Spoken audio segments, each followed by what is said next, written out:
الحمد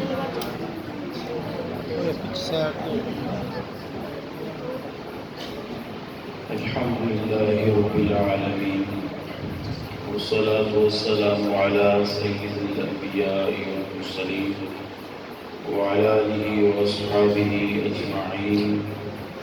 أما بعد، أعوذ بالله من الشيطان الرجيم. بسم الله الرحمن الرحيم. والضحى والليل إذا سجى. صدق الله العظيم. إن الله وملائكته يصلون على النبي يا أيها الذين آمنوا صلوا عليه وسلموا تسليما. الصلاة والسلام عليك يا سيدي يا رسول الله وعلى آلك وأصحابك يا سيدي يا حبيب الله. الصلاة والسلام عليك يا سيدي يا نبي الرحمة وعلى آلك وأصحابك يا سيدي يا رسول الملاحم. تمام حمد و ثنا، تعریف و توصیف اللہ جل مجدہ الکریم کی ذات پاک کے لیے، جو خالق کائنات بھی ہے اور مالک شہشہات بھی. اللہ جل شانہ کی حمد و ثنا کے بعد حضور نبی مکرم شفیع معظم، اللہ کے پیارے، امت کے سہارے، رب کے محبوب، دانائے وجود، مالک رقاب امم، فخر عرب و عجم، والی کون مقام، سیاح لامقام، سید انس و جہاں، سرور لالا رخاں، سرنشین مہوشاں، ماہ خوباں، شہنشاہ حسینہ، تتمہ دورہ، جلوہ صبح ازل، نور ذات لم یزل، باعث تکوین آدم و بنی آدم، نیر بطحا، رازدار ما اوہا، شاہد ما طغا، صاحب علم نشرہ، معصوم آمنہ، احمد مصطفیٰ، حضرت محمد مصطفیٰ صلی اللہ تعالی علیہ وآلہ وسلم کی بارگاہ عالیہ میں اپنی عقیدتوں، محبتوں اور نیازمندیوں کا خراج پیش کرنے کے بعد، انتہائی معزز و محتشم حاضرین و سامعین، السلام علیکم ورحمۃ اللہ وبرکاتہ. ماہ ربیع النور شریف کی مبارک ساعتیں ہیں اور ہم ان گھڑیوں کے قریب تر ہوتے چلے جا رہے ہیں جن گھڑیوں میں آمنہ کے لال نے اس جہاں کو زینت بخشی. زمین سے آسمان تک، آسمان سے لامکان تک ہے. زمین سے آسمان تک، آسمان سے لامکان تک ہے. کہاں کھولے تھے گیسو یار نے، خوشبو کہاں تک ہے. آج صدیاں گزر گئی حضور کی ولادت با سعادت کو، لیکن آج سجی گلیاں، روشن چہرے اور لہلہاتے ہوئے جھنڈوں کو دیکھ کر یوں لگتا ہے جیسے یہ کل کی بات ہو. کوئی آیا تھا اور معاشرے میں، ماحول میں روشنیاں بکھیر کر چلا گیا. آقا کریم صلی اللہ تعالی علیہ وسلم کے میلاد کے ایام میں ہمارے اسلاف کا یہ طریقہ رہا کہ وہ حضور کے حسن و جمال کے حوالہ سے اپنی گفتگو لوگوں کی سماعتوں کی نظر کیا کرتے تھے۔ اس کی وجہ یہ تھی کہ آج جس معاشرے میں ہم رہتے ہیں، ہر شخص حسن کا دل دادا ہے۔ ہر شخص یہ چاہتا ہے کہ وہ خود خوبصورت لگے، خوبصورت لوگ اس کے دوست ہوں، وہ جہاں رہتا ہے وہ مکان خوبصورت ہو۔ حتیٰ کہ آپ نے دیکھا ہوگا جب موسم گرما آتا ہے تو ہمارے پنجاب کے بہت سارے نوجوان شمالی علاقہ جات کا رخ کرتے ہیں۔ تو جب ان سے پوچھا جاتا ہے کہ میاں تم اتنا سفر طے کر لینے کے بعد اتنا دور کیا دیکھنے کے لیے جاتے ہو، تو نوجوان یہ کہتے ہوئے نظر آتے ہیں کہ ہم اللہ کی قدرت کے حسین مناظر کا مشاہدہ کرنے کے لیے اتنا سفر کرتے ہیں۔ ڈاکٹر علامہ اقبال رحمۃ اللہ تعالی علیہ آپ جب کشمیر سے ہو کر واپس پلٹے تھے تو کسی نے اقبال سے سوال کیا، اقبال سے پوچھا، اقبال آپ کشمیر گئے تھے تو آپ نے کشمیر میں کیا دیکھا؟ تو ڈاکٹر اقبال کہنے لگے کہ میں نے کشمیر میں خدا کو دیکھا۔ مطلب قدرت کے حسین مناظر کا مشاہدہ کیا ہے۔ تو ہر شخص یہ چاہتا ہے کہ اس کے سامنے حسن و جمال کے تذکرے کیے جائیں، اور بالخصوص آج کے معاشرے میں جب نوجوان نسل مکمل طور پر بےراروی کا شکار ہو چکی ہو، معاشرے میں بے حیائی فروغ پا چکی ہو، معاشرے میں لوگوں کی ماؤں بہنوں بیٹیوں کو ریچھوں کی طرح دیکھ کر ہمارے نوجوان ناچتے ہوں، جب اس دنیا کے جو عارضی حسن ہے اس کے پیچھے ہماری نوجوان نسل اپنا پورے کا پورا مستقبل داؤ پر لگاتی ہو، تو ضرورت اس بات کی ہے کہ نوجوانوں کو یہ بتایا جائے،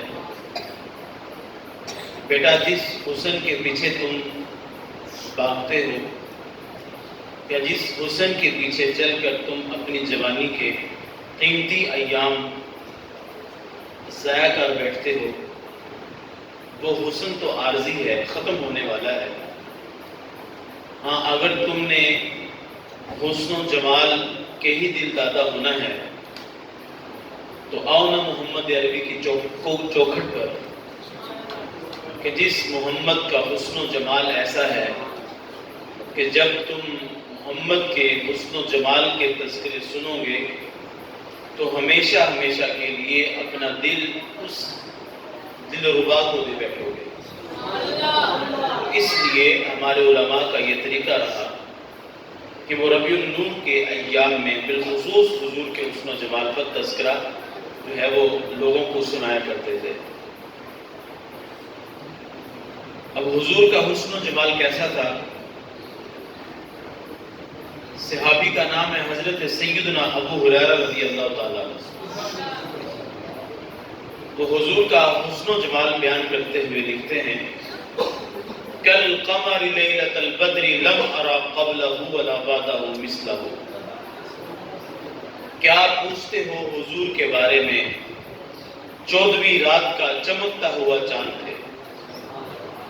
پھر کہتے نہیں، حضور جیسا نہ کوئی پہلے دیکھا نہ بعد میں دیکھا۔ حضرت حسان بولے، میاں دیکھتے کیسے، کسی ماں نے جنم ہی نہیں دیا۔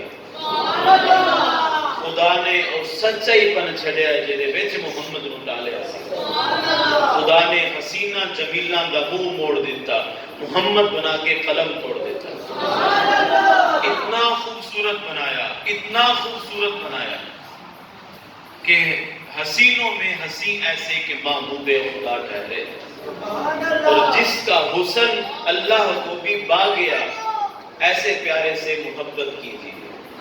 اور پھر یہ میرا اور آپ کا اعزاز ہے کہ ہمارا محبوب بھی وہ ہے جو اللہ کا محبوب ہے، اپنا انداز زمانے سے جدا رکھتے ہیں، ہم تو محبوب بھی محبوب خدا رکھتے ہیں۔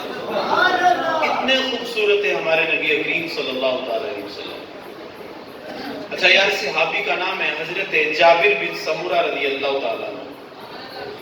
فرماتے ہیں چاندنی شب تھی، ستارے چمک رہے تھے، چاند دمک رہا تھا، اور میرے حضور لال داری دار یمنی چادر اوڑھے ہوئے ماہر استراحت تھے۔ میں کبھی حضور کو دیکھتا اور کبھی آسمان پر چمکتے ہوئے چاند کو دیکھتا، کبھی آمنہ کے چاند کو دیکھوں، کبھی آسمان پر چمکتے ہوئے چاند کو دیکھوں۔ پھر میرے دل نے کیا فیصلہ کیا کہ ایک وہ چاند ہے، ایک یہ چاند ہے، ان دونوں میں سے خوبصورت کون سا ہے؟ تو حضرت جابر بن سمورہ فرماتے ہیں فَإِذَا هُوَ أَحْسَنُ عِنْدِي مِنَ الْقَمَرِ، کہ حضور کا چہرہ تو چاند سے بھی زیادہ سونا ہے۔ یار اس چاند کی بات کیا کریں، میرے امام عشق و محبت الشاہ امام محمد رضا خان فاضل بریلوی رحمت اللہ علیہ، آپ بڑی خوبصورت بات کہیں گے کہ چاند جھک جاتا جدھر انگلی اٹھاتے مہد میں، کیا ہی چلتا تھا اشاروں پر کھلونا، اور چاند جھک جاتا تھا بچپنے میں، اس لیے یہ تھے سراپا نور کے، وہ تھا کھلونا نور کا۔ تو آقا کریم صلی اللہ علیہ وسلم کو اللہ تعالیٰ نے حسن و جمال عطا کیا، ایسا حسن و جمال عطا کیا جو حضور کے علاوہ کسی کے حصے میں نہیں آیا۔ اچھا یار، کچھ لوگ وہ تھے جنہوں نے قریب سے حضور کو دیکھا، کچھ لوگ وہ تھے جنہوں نے صدیوں کے فاصلے پر بیٹھ کر میرے حضور کو دیکھا، جنہوں نے قریب سے دیکھا، نیڑے سے دیکھا، حضور کے سامنے بیٹھ کر دیکھا۔ وہ کون تھے؟ حضور کے صحابی عبداللہ ابن رواحہ رضی اللہ تعالیٰ عنہ، شاعر دربار رسالت آپ صلی اللہ علیہ وسلم۔ کتنی خوبصورت بات کہیں گے، لو لم یکن فیہ آیات مبینۃ لکان منظرہ ینبیک بالخبر۔ یا رسول اللہ، اگر اللہ تعالیٰ آپ کو کوئی معجزہ نہ بھی عطا فرماتا تو یہ ہی کافی تھا اس بات کے لیے کہ لوگ آپ پر ایمان لے آئیں کہ اللہ تعالیٰ نے آپ کو اتنا سونا چہرہ جو عطا فرما دیا۔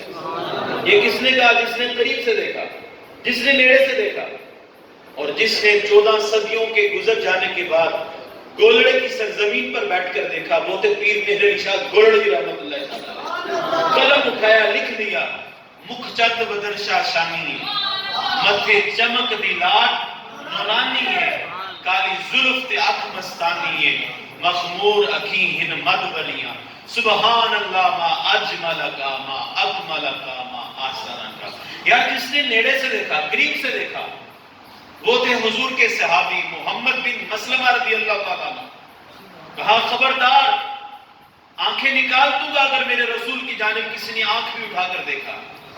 اور جس نے 1400 سال کے بعد بریلی کی سرزمین پر بیٹھ کر دیکھا، وہ تھے میرے امام عشق و محبت الشاہ امام محمد رضا خان رحمت اللہ تعالیٰ علیہ۔ بڑی خوبصورت بات کہہ دی، کروں تیرے نام پہ جان فدا، نہ ایک جان دو جہاں فدا، دو جہاں سے بھی نہیں جی برا، کروں کیا کروڑوں جہاں ہے۔ یار آپ جانتے ہیں جناب یوسف علیہ السلام جب آپ کے عشق میں جناب زلیخا مبتلا ہوئی تو مصر کی عورتیں جناب زلیخا کو طعنہ دیتی تھی کہ زلیخا، ملک تیموس کی تم بیٹی ہو، عزیز مصر کی تم بیوی ہو، اور ایک غلام پہ دل ہار بیٹھی ہو، کہاں تمہارا سٹیٹس، کہاں وہ غلام؟ تو جناب زلیخا جانتی تھی تیرا علاج نظر کے سوا کچھ اور نہیں ہے۔ کہا کتنی دیر تک میں تمہیں بتاتی پھروں کہ جس کو میں نے دل دیا وہ کوئی غلام نہیں ہے۔ بہرحال ایک دعوت کا اہتمام کیا، یہ سارا منظر قرآن مجید میں بیان کر دیا گیا۔ ایک دعوت کا اہتمام کیا، کھانا ان کے سامنے پیش کیا۔ جب وہ کھانا کھا چکی تو جناب زلیخا نے سیدنا یوسف کی بارگاہ میں جا کر عرض کیا، وقال تخرج علیہم، یوسف 2 لمحوں کے لیے باہر آ جاؤ، میری محبت کی لاج رہ جائے۔ اب جب جناب یوسف آئے، نقاب اوڑا ہوا تھا، لیکن نقاب کی اوڑ سے حسن یوسفی چھن چھن کر ماحول کو روشن کرتا تھا۔ اب وہ جو کہتی تھی اے غلام پہ دل ہار بیٹھی ہو، جب انہوں نے حسن یوسفی کو دیکھا نا تو انگلیاں کاٹ ڈالی اور کہا کیا؟ قُلْنَا حَاشَ لِلَّهِ مَا هَذَا بَشَرًا إِنْ هَذَا إِلَّا مَلَكٌ كَرِيمٌ کہ زلیخا تو کہتی تھی یہ بشر ہے، ہمیں تو یہ اللہ کا فرشتہ معلوم ہوتا ہے۔ اور صاحب بات بھی یہ ہے، جب لوگوں نے دیکھا نہیں نہ ہوتا تو لوگ جھگڑا کرنے کے لیے بیٹھ جاتے ہیں۔ جب لوگوں نے دیکھا نہیں ہوتا تو لوگ کہہ دیتے ہیں کہ محمد تو اپنی سگی بیٹی کو نہیں بخشوا سکتے، اور ہم کہتے ہیں میاں تم اس محمد کے ماننے والے ہوگے جو اپنی سگی بیٹی فاطمہ کو نہیں بخشوا سکتے۔ ہم تو اس محمد کے ماننے والے ہیں جس نے کہا میری بیٹی فاطمہ تو جنتی عورتوں کی سردار ہے۔ ہم تو اس محمد کے ماننے والے ہیں۔ اس لیے وارث شاہ علیہ الرحمہ نے تو بات ہی ختم کر دی کہ جنہ دیکھا نہیں وہ کرن گلنا، جنہ دیکھا نہیں وہ کرن گلنا، جنہ دیکھا اوتے بول دے نہیں، جڑے محرم راز حقیقت دے اور راز حقیقت کھول دے نہیں۔ اور میرے شیخ کریم بڑے خوبصورت انداز میں یہ اشعار پڑھا کرتے ہیں کہ ڈٹھے ورق قرآن دے بول سارے، تیری شان جیا نہیں کوئی اور ڈٹھا، تیری شان دا کرے مقابلہ جڑا، انواش کا اصلی چور ڈٹھا، کوئی نور آکھے کوئی پشر آکھے، پہندا رات دینے اے ہو شور ڈٹھا، اللہ والے گل مکا دیتی تسا ہو ڈٹھا اسا ہو ڈٹھا۔ حضرت خطیب الاسلام فرمایا کرتے تھے کہ تم نے حضور کو حلیمہ کی بکریوں کے پیچھے پیچھے تو دیکھا ہے، سدرہ پر جبریل کے آگے آگے کیوں نہیں دیکھتے؟ کوئی فرش تیرا یار گیا، کوئی جا سدرہ تے ہار گیا، ایک کالیاں زلفاں والا سی جڑا عرش تو بھی لنگ کوئی حد ہے ان کے عروج کی بالغ الاولا۔ اتنا حسین و جمیل بنایا میرے نبی کریم صلی اللہ علیہ وسلم۔ بلکہ یار حضور کے چہرے کی بات کریں، جیسے حضرت جابر بن سمرہ نے کہا کہ چاند سونا نہیں تھا، میرے رسول کا چہرہ سونا تھا۔ حضرت ابو ہریرہ نے کہا کالقمر لیلۃ البدر لم ارى قبلہ ولا بعدہ مثلہ۔ اچھا یہ تو یہ تھے نا۔ اب یہودیوں کے سب سے بڑے عالم جنہیں عبداللہ ابن السلام کہا جاتا ہے، انہوں نے ایک معاملہ لوگوں نے مل کر طے کیا کہ سوالات تیار کیے جائیں، پھر حضور کی بارگاہ میں ان کو بھیجا جائے۔ یہ عالم دین ہیں، یہ علم رکھنے والے ہیں، یہ سوالات کریں گے، ان کو سوالات کے جوابات نہیں آئیں گے تو ہم ان کا مذاق اڑائیں گے۔ ہمارے پاس لوگوں کو بتانے کے لیے کچھ نہ کچھ تو ہوگا نا کہ ہم نے سوالات کیے تھے، محمد رسول اللہ جو اللہ کے رسول ہیں بقول ان کے، تو ان کو تو جوابات نہیں آئے، ہم ان کا مذاق اڑائیں گے۔ تو عبداللہ ابن السلام کو انہوں نے تیار کیا۔ اب عبداللہ ابن السلام حضور کی بارگاہ میں گئے سوالات کرنے کے لیے کہ میں یہ سوال کروں گا، میں یہ سوال کروں گا، اس کا جواب آ جائے گا، پھر میں یہ سوال کروں گا، شاید اس کا جواب نہیں دے پائیں گے۔ اچھا جب گئے نا، حضور گفتگو فرما رہے تھے۔ گفتگو کا موضوع کیا تھا؟ حضور یہ کہہ رہے تھے کہ لوگوں سلام کرنے میں پہل کرو، لوگوں کو کھانا کھلاؤ۔ یہ میرے حضور اس بات پر درس دے رہے تھے، صلہ رحمی کا درس دے رہے تھے۔ اب عبداللہ ابن السلام جا کر بیٹھ گئے، میرے حضور نے ان کی جانب دیکھا اور کہا اے عبداللہ ابن السلام کہاں آئے ہو، کدھر آئے ہو؟ تو عبداللہ ابن السلام نے جب سنا نا، کہا حضور آپ کی زلفوں کا قیدی بننے کے لیے آیا۔ اب وہ جو کھڑے تھے اس انتظار میں کہ یہ سوالات کریں گے، ان کو جوابات نہیں آئیں گے، جب ان کو پتا چلا کہ عبداللہ ابن السلام جیسا بندہ بھی جا کر ان کے ہاتھ پر بیعت کر کے اسلام قبول کر لیا ہے، تو وہ آئے کہنے لگے عبداللہ ابن السلام اگر تم سوالات کرتے، تمہیں جوابات مل جاتے، ہم سمجھ لیتے، تمہارے علم کی پیاس بجھ گئی ہے لہٰذا تم ایمان لے آئے ہو، لیکن تم نے سوال بھی نہیں کیا اور تم نے ایمان کو بھی قبول کر لیا، اس کی وجہ کیا ہے؟ تو سنیے عبداللہ ابن السلام نے کیا کہا۔ کہا جب میری نظر ان کے چہرے پر پڑی نا تو میرے دل نے یہ گواہی دی اتنا سونا چہرے والا کبھی جھوٹا ہو ہی نہیں سکتا، اتنا سونا چہرہ رکھنے والا کبھی جھوٹا ہو ہی نہیں سکتا۔ یار میرے حضور جنگل میں سیر کرنے کے لیے نکلے تھا نا، سیر کرتے کرتے حضور ایک قافلے کے پاس پہنچے۔ جب ایک قافلے کے پاس پہنچے تو ان کے پاس اونٹ تھے، میرے حضور کو ایک اونٹ پسند آ گیا۔ تو جب میرے حضور کو ایک اونٹ پسند آیا تو میرے حضور نے ان سے فرمایا کہ یار تم یہ اونٹ مجھے بیچ دو۔ انہوں نے بیچنا تھا یا نہیں بیچنا تھا، لیکن میرے رسول کو دیکھا نا، کہا جی ہاں ہم بیچتے ہیں، ہم بیچنا چاہتے ہیں۔ حضور علیہ الصلوۃ والسلام نے ان سے قیمت مقرر کی، اور جب اونٹ کا سودا ہو گیا تو کہا کہ میں تو سیر کے لیے نکلا تھا، میرے پاس پیسے نہیں ہیں، تو یہ سواری مجھے دے دو، میں واپس جا کر تمہیں قیمت بھجوا دیتا ہوں۔ انہوں نے کہا ٹھیک ہے۔ اب وہ آقا کریم صلی اللہ علیہ وسلم وہ اونٹ لے کر نکلتے ہیں، جب تک حضور ان کو نظر آتے رہتے ہیں نا، وہ ٹکٹکی باندھ کر حضور کی طرف دیکھتے رہتے ہیں۔ جیسے ہی میرے حضور ان کی آنکھوں سے اوجل ہوئے تو اب انہوں نے ایک دوسرے کے ساتھ باتیں کرنی شروع کر دی۔ یار یہ کون تھا؟ آیا ہم سے اونٹ لیا چلا گیا، قیمت بھی نہیں دی اور پتہ بھی نہیں بتایا۔ کسی نے کہا کہ یار جانتا تو میں بھی نہیں ہوں یہ کون تھا، لیکن ہاں یار جب یہ بات کرتا تھا نا، سامنے والے پہاڑوں پر اس کے مسکرانے کا عکس پڑتا تھا۔ کسی نے کہا یار جانتا تو میں بھی نہیں ہوں، لیکن جب بولتا تھا نا اس کے لبوں سے پھول چڑھتے تھے۔ یار جانتا تو میں بھی نہیں ہوں، میں تو یار اس کی پلکیں دیکھتا رہ گیا۔ کسی نے کہا یار جانتا تو میں بھی نہیں ہوں، میں تو اس کے گلابی ہونٹ دیکھتا رہ گیا۔ کسی نے کہا میں تو اس کی لابی آنکھیں دیکھتا رہ گیا، جانتا تو میں بھی نہیں ہوں۔ کسی نے کہا اچھا تم جانتے نہیں ہو میاں، لیکن ایک شخص آیا تم سے اونٹ لیا، قیمت بھی نہیں دی اور اونٹ ہتھیا کے لے گیا۔ جب یہ بات کی نا اونٹ ہتھیا کے لے گیا تو امام زرقانی لکھتے ہیں قافلے کے سردار کی بیوی نے پردہ ہٹایا اور کہا خبردار اس کے بارے میں کوئی بات کی تو اگر اس نے اونٹ کی قیمت نہ دی مجھ سے اونٹ کی قیمت لے لے۔ تو کہا کہ اچھا تم جانتی ہو وہ کون ہے جو اونٹ کی قیمت دینے کے لیے تیار بیٹھی ہو؟ کہا واللہ میں بھی نہیں جانتی۔ کہا پھر اونٹ کی قیمت دینے کے لیے تیار کیوں بیٹھی ہو؟ کہا اس لیے میں نے اس کے چہرے کو دیکھا اور میرا دل یہ کہتا ہے اتنا سونا چہرہ رکھنے والا کبھی جھوٹا ہو ہی نہیں سکتا۔ یہ جب باتیں چل رہی تھی، یہ بات ہو رہی تھی، تو حضور کے صحابہ تشریف لے آئے، کھجوریں تھی وہ میزبانی کے طور پر پیش کی اور کہا کہ ہمارے نبی نے تم سے اونٹ خریدا ہے؟ کہا ہاں ہم سے اونٹ خریدا ہے۔ کہا یہ اس کی قیمت ہے، یہ میزبانی کے طور پر کھجوریں بھیجیں۔ کہا کھجوریں بعد میں کھائیں گے، قیمت بھی بعد میں لیں گے، پہلے اس سونے کے پاس ہمیں بھی لے چلو نا، ہمیں بھی اس کی زلفوں کا قیدی بنا ڈالا۔ تو سارے کا سارا قافلہ اٹھ کر حضور کی بارگاہ میں چلا گیا اور کلمہ پڑھ کر اسلام کے اندر داخل ہو جاتا ہے۔ تو اس لیے عبداللہ بن رواحہ نے کہا تھا نا لو لم یکن فیہ آیات مبینۃ لکان منظرہ ینبئک بالخبر، کہ یا رسول اللہ اگر اللہ نے آپ کو کوئی معجزہ نہ بھی عطا کیا ہوتا، آپ کو خوبصورت اتنا بنا دیا ہے کہ یہی آپ کے لیے ایز اے معجزہ کافی چیز تھی۔ تو اتنا خوبصورت ہے میرے نبی کریم صلی اللہ تعالی علیہ وآلہ وسلم۔ بلکہ ایک دن حضور علیہ الصلوۃ والسلام تشریف فرما تھے، آقا کریم صلی اللہ علیہ وسلم نے یہ بات بیان فرمائی، کہا کہ جب بچہ پیدا ہوتا ہے تو روتا ہے۔ صحابہ نے عرض کی یا رسول اللہ وہ کیوں روتا ہے؟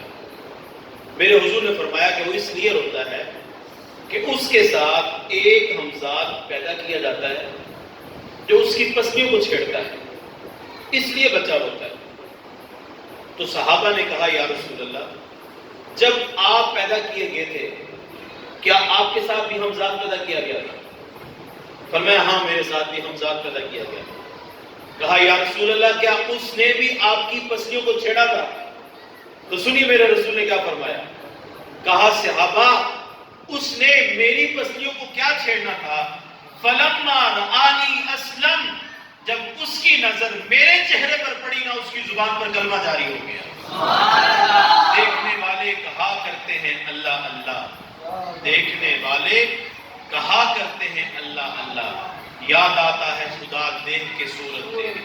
تو اتنے خوبصورت ہے میرے نبی کریم صلی اللہ علیہ وسلم۔ ایک دن حضرت جبریل امین حاضر خدمت ہوئے نا حضور کی بارگاہ میں، تو آقا کریم صلی اللہ علیہ وسلم نے حضرت جبریل سے پوچھا جبریل تم نے تو ساری کائنات دیکھی ہے، جبریل سید الملائکہ ہیں، فرشتوں کے سردار ہیں، کہا جبریل تم نے تو ساری کائنات دیکھی ہے، بتا میرے جیسا کوئی دیکھا یا نہیں دیکھا؟ اللہ اکبر۔ اب حضرت جبریل نے جو عرض کیا کمال کر گئے، کہنے لگے کلبت مشارق الارض ومغاربها ولم ارى رجلا افضل من محمد. یا رسول اللہ میں نے مشرق و مغرب کو دیکھا، میں نے ساری کائنات کا مشاہدہ کیا، لیکن یا رسول اللہ آپ جیسا میں نے آپ ہی کو دیکھا. ایک فارسی شاعر نے اس کو بڑا حسن دیا، اس نے کہا ایک دن جبریل سے کہنے لگے شاہ امم تم نے تو دیکھے ہیں جہاں، بتلاؤ نا کیسے ہیں ہم. جبریل نے عرض کی ہے شاہ امم تیری قسم، آفاقہا گردید ام مہر خدا مزید ام بسیار خوبہ دید ام ولیکن تو چیزیں بھی گئی. یا رسول اللہ میں نے بڑے بڑے حسینوں محجبینوں ناظرینوں کو دیکھا ہے، لیکن تیرے جیسا تجھی کو دیکھا ہے. تیریاں تک کے ادامہ میں مرید ہو گئی. کوئی حد ہے ان کے عروج کی بلغ العلا من العمال. وقت کریم صلی اللہ علیہ وسلم کا یہ اللہ تعالیٰ نے کو اتنا حسین و جمیل بنایا تھا، بلکہ حضور کے حسن کے حوالہ سے حضرت ام المؤمنین سیدہ عائشہ صدیقہ رضی اللہ تعالیٰ عنہ آپ کے حوالہ سے ایک بڑی خوبصورت روایت ملتی ہے. حضور ایک دن گھر میں تشریف فرما ہوئے، تو حضور جب گھر میں تشریف لائے نا، حضور نے کالی چادر زیب تن کی ہوئی تھی. تو جب کالی چادر زیب تن کی ہوئی تھی، سیدہ عائشہ صدیقہ سے مخاطب ہو کر میرے حضور نے فرمایا کیف ترینی یا عائشہ، اے عائشہ بتاؤ نا آج میں کیسا لگ رہا ہوں. اللہ سیدہ عائشہ نے جو جواب دیا حد کر گئی. کہنے لگی یا رسول اللہ آپ کے چہرے کی سفیدی نے چادر کی سیاہی کو دوبالا کر دیا، اور چادر کی سیاہی نے آپ کے چہرے کی رنگت کو دوبالا کر دیا. رخ کے آئینے میں مصور جڑا ہوا، ماتھے کی ہر لکیر پہ قرآن لکھا ہوا، آغوش جیسے ہو نغمہ فطرت چھڑا ہوا، آواز جیسے ہو در کعبہ کھلا ہوا. تو آقا کریم صلی اللہ علیہ وسلم کو اللہ تعالیٰ نے اتنا حسین و جمیل بنایا، جو بھی میرے نبی کو دیکھتا نا وہ پھر دیکھتا ہی چلا جاتا. اچھا یار صحابہ میں سب سے آخر میں انتقال ہوا ہے سیدنا ابو طفیل رضی اللہ تعالیٰ عنہ. حضور کے وصال مبارک کے بعد 100 سال تک یہ زندہ رہے. اب موسم حج کا تھا، حرم کا صحن تھا، ہجوم عاشقہ تھا. حضرت ابو طفیل رضی اللہ تعالیٰ عنہ ایک اونچے مقام پر کھڑے ہوئے اور کھڑے ہو کر یہ اعلان کر دیا لوگوں اس وقت روئے زمین پر میرے علاوہ کوئی ایسا شخص موجود نہیں ہے جس کی آنکھوں نے جمال محمد عربی کو دیکھا، جس نے حضور کو دیکھا. صرف میں ہوں، میرے علاوہ کوئی نہیں ہے. یار ناز ہے نا اس بات پر کہ میری آنکھوں نے حضور کو دیکھا ہے. وہ کیا کہا تھا استاد ذوق نے اپنے شاگردوں سے کہ آنے والی صدیاں تم پہ ناز کریں گی اے لوگو، تم نے ذوق کو دیکھا، تم نے ذوق سے باتیں کی. اور اقبال نے بھی کہا تھا نسیم تشنا ہی نہیں اقبال کچھ اس پہ نازاں، فخر ہم کو بھی ہے شاگردی داغ سخندہ کا. یار جس نے داغ دہلوی کی مجلس اٹینڈ کی ہوں، جس نے استاد ذوق سے ملاقاتیں کی ہوں، وہ تو فخر کرے، اور جس کی آنکھوں نے جمال محمد عربی کو دیکھا ہو وہ پھر فخر نہ کرے.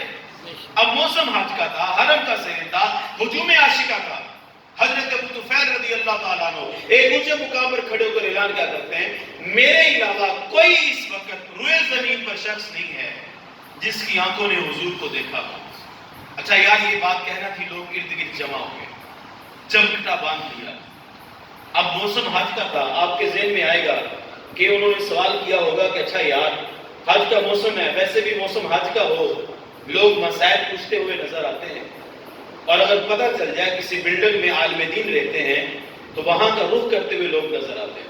میں نے یہ منظر خود 2017 میں جب اللہ تعالیٰ نے مجھے حج بیت اللہ کی توفیق عطا فرمائی اس وقت اپنی آنکھوں سے یہ مشاہدہ کیا کہ لوگ کس انداز میں مسائل پوچھتے ہوئے نظر آتے ہیں. تو ایک ایسا شخص مل گیا جس نے رسول اللہ کو دیکھا.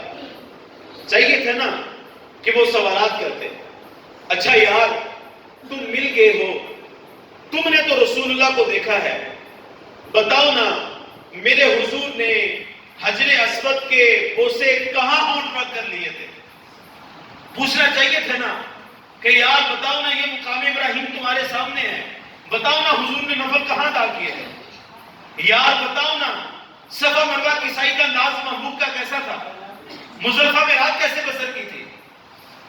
مینا میں قیام کیسا تھا؟ عرفات میں قیام کیسا تھا؟ طواف وداع کیا تھا کہ نہیں کیا تھا؟ انداز کیسا تھا؟ یہ سارے سوالات کرنے چاہیے تھے کہ نہیں کرنے چاہیے تھے؟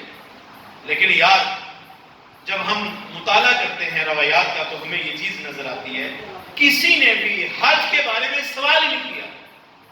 سب نے یک زبان ہو کر کہا ابو طفیل یار اگر مل ہی گئے ہو تو پھر ہمیں بھی بتاؤ نا حضور کیسے تھے.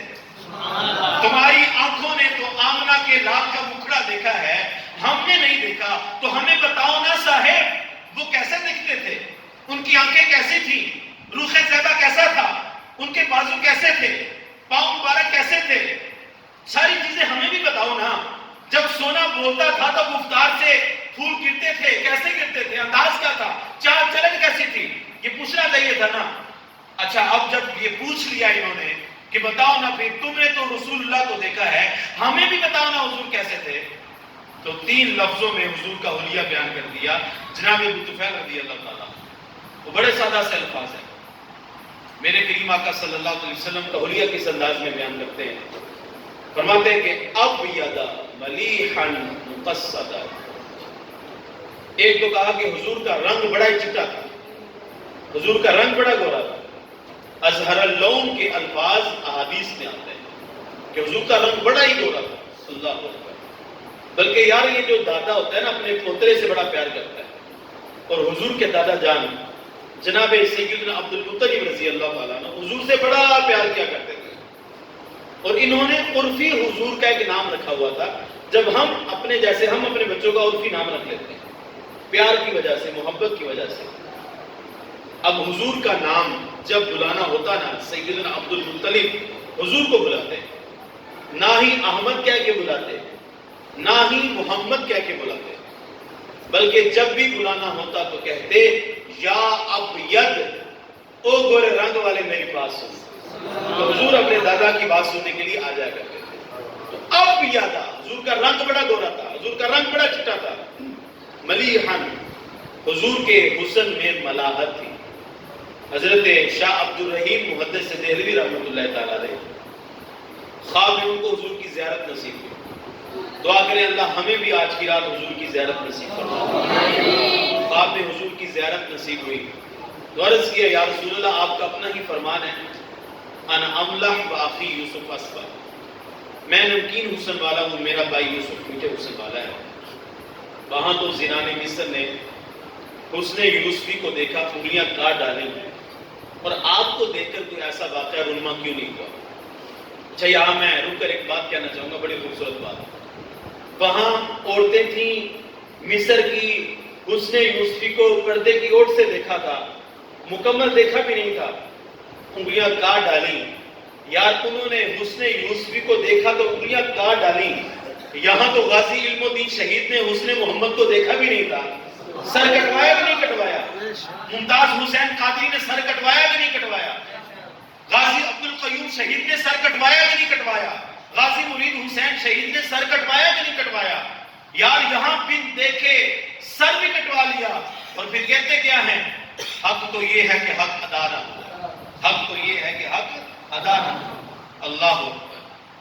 تو جب حضور کی بارگاہ میں یہ عرض پیش کی نا تو میرے حضور نے فرمایا جمالی مستور عن اعین الناس غیرۃ من اللہ. کہا کہ اے عبد الرحیم, اللہ تعالیٰ نے میرے حسن پر پردے ڈال رکھے ہیں کہ کوئی میرے یار کو دیکھے ہی نہ. اس حد تلک بڑھ گئی ہے بے اعتمادی. خطیب سپاہی نے کہا تھا اس حد تلک بڑھ گئی ہے بے اعتمادی کہ تجھ کو تجھ سے بھی چھپانا چاہتا کہ میں ہی تمہیں دیکھوں, میرے علاوہ تجھے کوئی بھی نہ دیکھے. اس لیے میرے رسول نے جناب ابو بکر سے مخاطب ہو کر کہا تھا کہ میری حقیقت کو سوائے میرے رب کے ابو بکر کوئی بھی نہیں جانتا. اور یہ جو کہتے پھرتے ہیں کہ محمد کو تو دیوار کے پیچھے کا علم نہیں ہے, نماز پڑھ رہے ہو محمد کا خیال آ جائے نماز ٹوٹ جاتی ہے. میں پوچھنا چاہتا ہوں جب جناب ابو بکر کو حقیقت محمدی کی خبر نہیں تو آج کے مولوی کو کیسے خبر ہو سکتی ہے؟ تو بتانا پڑے گا نوجوان نسل کو کہ انہوں نے گمراہی میں بیٹھ کر یہ چیزیں لکھ دی ہیں. ہم سے جو پوچھے حضور کے بارے میں تو ہم تو امام احمد رضا کی بولی لے کر لوگوں کو یہی کہتے پھرتے ہیں سب سے اولا والا ہمارا نبی، سب سے بالا و اعلیٰ ہمارا نبی، خلق سے اولیاء، اولیاء سے رسول، سب رسولوں سے اعلیٰ ہمارا نبی۔ تو ہماری بولی تو یہ ہے کہ کیا خبر کتنے تارے کھلے چھپ گئے، پر نہ ڈوبے نہ ڈوبا محمد ہمارے بڑی شان والے، ہماری بولی تو یہ ہے۔ تو کہا جمالی مستور عن اعین الناس غیرۃ من اللہ، اللہ تعالیٰ نے میرے حسن پر پردے ڈال رکھے ہیں کہ کوئی میرے یار کو دیکھے نہ۔ تو تیسری بات کیا کی؟ کیا مقصدہ حضور علیہ السلام کو جسم مبارک تھا، اس میں توازن تھا۔ آپ کے قد مبارک کے بارے میں آتا ہے لیس بالطویل ولا بالقصیر، آپ کا قد مبارک نہ بہت بڑا تھا نہ چھوٹا تھا۔ لیکن یار میں آپ کو حضور کے قد کی کہانی سناتا ہوں۔ میرے حضور 10,000 کے صحابہ کے مجمع کے اندر بھی کھڑے ہوتے نا، حضور کے کندھے صحابہ کے سروں سے اونچے نظر آیا کرتے تھے۔ اور مجھے یہاں پر یاد آ گئے حضور کے چچا جناب عباس رضی اللہ تعالیٰ عنہ، کسی نے ان سے پوچھا، سوال کیا کہ حضرت آپ بڑے ہیں یا رسول اللہ بڑے ہیں؟ تو دیکھیے ادب کی انتہا دیکھیے، کہا پیدا پہلے میں ہو گیا، بڑے اللہ کے رسول ہی